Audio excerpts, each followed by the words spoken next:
My name's Rico. I lost 120 pounds in a year and a half time frame.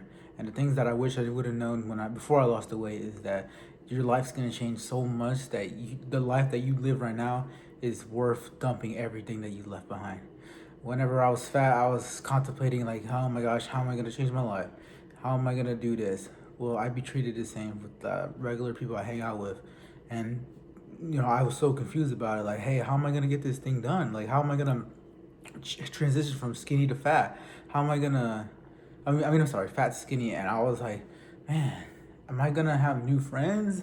Am I gonna be respected? Are girls gonna come up to me? These are all real questions I had in my brain, and I couldn't really ask anyone because no one could relate at the time. And I was like, man, if only I knew. And I was always the mystery of like, man, how is the next day gonna happen? How is this? But what I should have been doing is like, hey, your life's gonna change, and you might not want to change, but if you dump this lifestyle that you have right now, where you're eating fast food, shopping on Fanatics or something like that, or sports stores, and if you leave that all alone, you're gonna change your life for the better, not for the worse, but for the better. And the changes that you make today will improve you for the long term. Like, I'll give you an example. I used to love eating, trying new restaurants every weekend.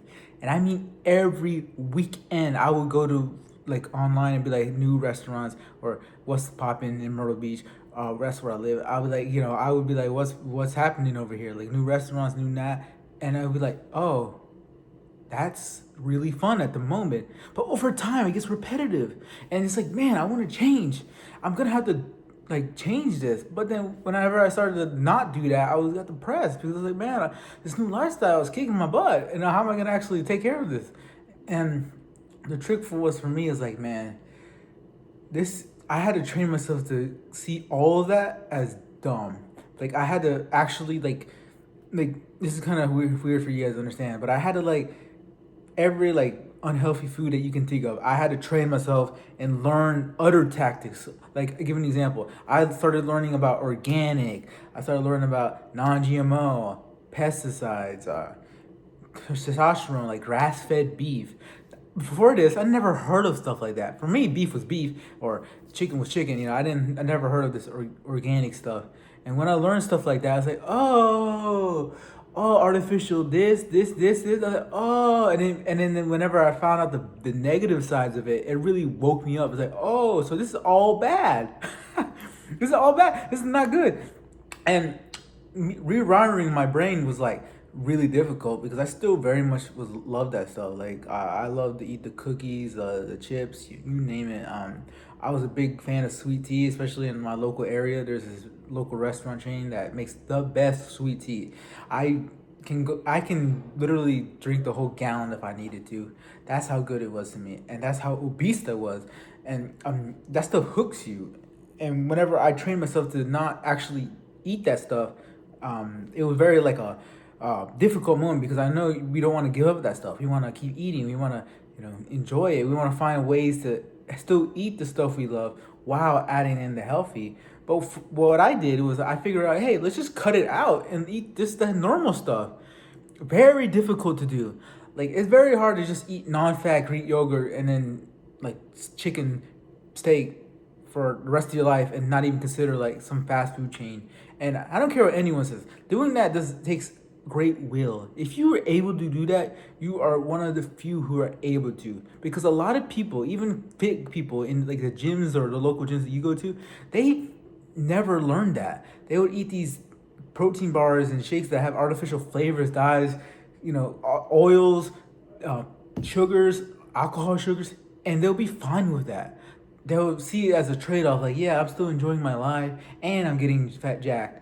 And it's not gonna help them long term. Those stuffs are like really bad for you, and you can do your own research and find out why, and you can and discover if it really benefits you or not. But for me, I found that it was not good for me. And whenever I made that switch and I trained myself to be like, let's get these bad stuff out of my body, I was like, boom, I need to focus on healthy foods, single ingredient foods. And there was some talk about, the vegetarian diets and the animal based diets, like mangoes and meat, and just solely eat that. I even considered a carnivore diet. But I decided not to do that because I was still very much afraid of like the fast. Like I couldn't imagine just eating proteins and fats. I just couldn't imagine. I thought I was gonna gain weight whenever I ate that sort of diet.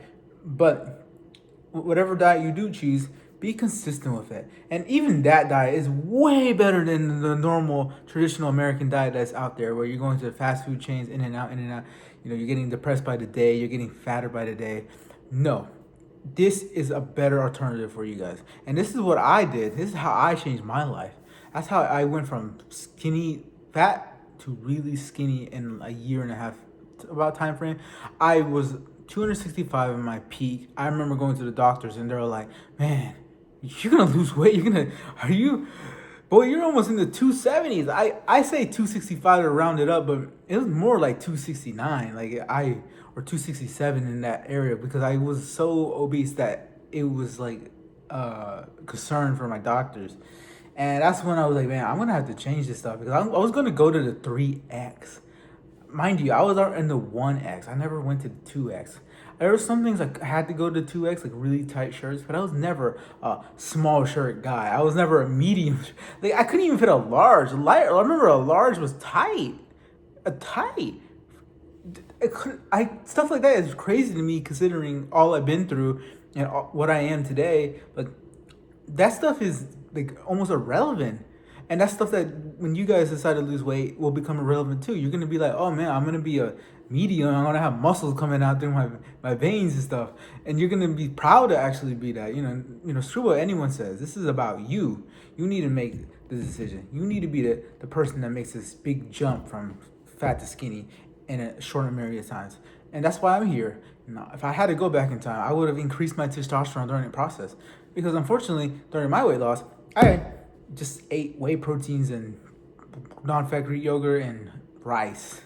Very bland. I had a horrible diet looking back at it now. I didn't even take creatine. I didn't take hardly any supplements.